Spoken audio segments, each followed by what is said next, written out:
LCBचेच police ड्रगच्या प्रकरणामध्ये अडकलेले होते. LCBचेच पोलीस हप्ता घेताना, लाच घेताना पकडले गेले.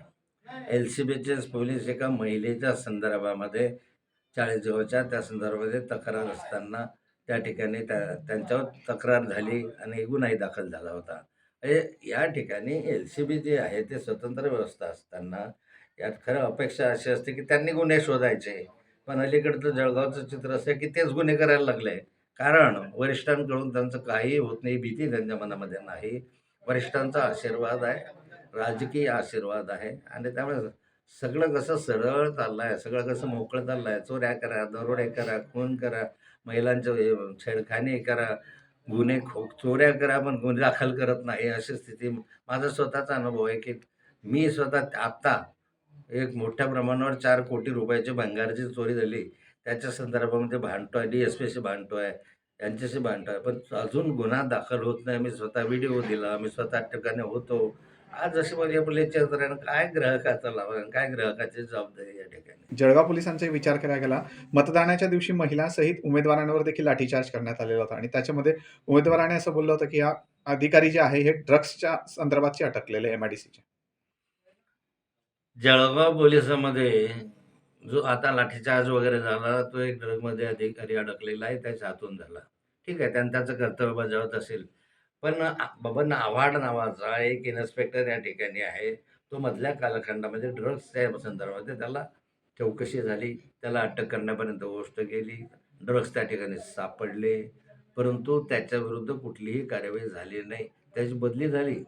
पण बदली होत असताना अत्यंत त्याच्यापेक्षा चांगल्या ठिकाणी त्याची बदली झाली. आता LCBमध्ये बदली त्याची. इथून नंदुरबारला बदली व्हायची आहे, तर तिथं LCBमध्ये बदली. काही अधिकारी गृह खात्याचे जे आहे ते अत्यंत आवडते आहे. कारण ड्रग वगैरे जे माफिया चाललेलं आहे, त्यांचे जे संबंध असतात आणि हे सारे हप्ते वरपर्यंत देण्याचं कौशल्य त्यांच्यामध्ये आहे. म्हणून त्यांना उलट शिक्षेच्या ऐवजी पारितोषिक मिळत होतं, अशी स्थिती आहे. केलेलं आहे, ज्यामध्ये हेमा मालिनीचा देखील उल्लेख करायला पाहायला मिळतं. गुलाबरावांना मोठी वाईट सवय आहे. प्रत्येक भाषणामध्ये कुठे ना कुठे महिलेचा उल्लेख करून मग नंतर माफी मागतात. मागच्याही कालखंडामध्ये हेमा मालिनीच्या संदर्भामध्ये वक्तव्य केलं आणि त्यामध्ये त्यांनी सांगितलं होतं की रस्ते जे करायचे ते हेमा मालिनीच्या गालासारखे करायचे आहेत. गाल जसे चकचकीत आहेत तसे करायचे. अजून तसे रस्ते व्हायचे, आम्ही वाढ बघतो. आता तरी अजूनपर्यंत तसे रस्ते काही झाले नाही, खडबडीतच रस्ते झाले. आता म्हणतात की मतदानाचा अधिकार डॉक्टर बाबासाहेब आंबेडकर साहेबांनी आम्हाला दिला, एक मताचा तर सर्व समान सारखा दिला, बरोबर आहे. पण त्याच्यामध्ये उदाहरण देत असताना ते म्हणतात की हेमा मालिनीलाही एक मत आहे आणि तुमच्या बायकोलाही एक मत देण्याचा अधिकार आहे. मतदानाला जात असताना तुमची बायको हेमा मालिनी आहे असं समजून तुम्ही त्या संदर्भात मतदानाला जा.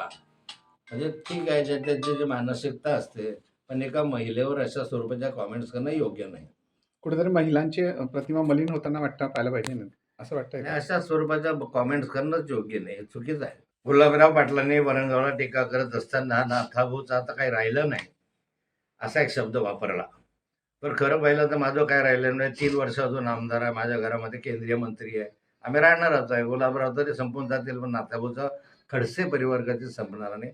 मी 45 वर्ष झाले राजकारणामध्ये, सत्तेमध्ये आहे, पदावर आहे. विरोधी पक्षात जरी असलो तरी पदावर राहिलो आहे.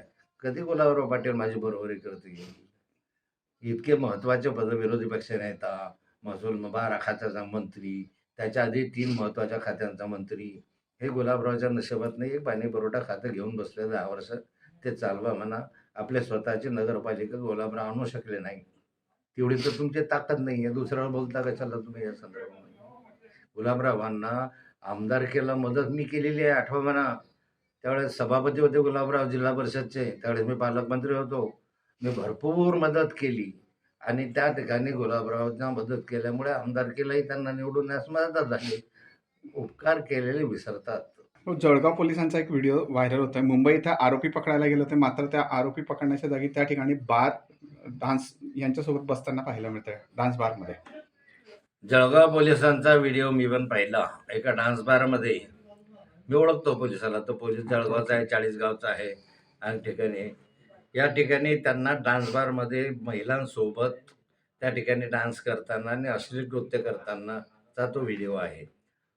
भ्रष्टाचाराच्या माध्यमातनं, हप्तेखोरीच्या माध्यमातनं अधिक पैसा जमा झाला, की असे उद्योग पोलिसांना सुचतात आणि याला वरिष्ठांचं संरक्षण असतं.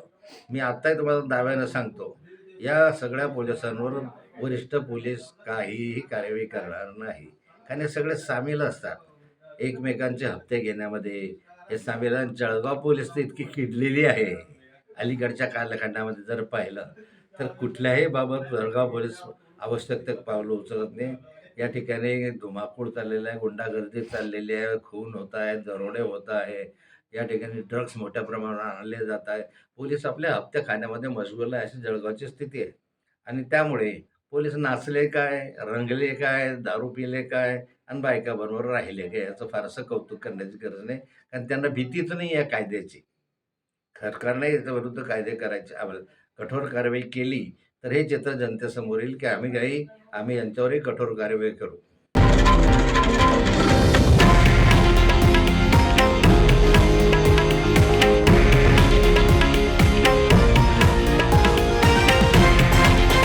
हे आहे देशातील नंबर 1 न्यूज नेटवर्क आणि आपण पाहत आहात TV9 मराठी, एकमेव.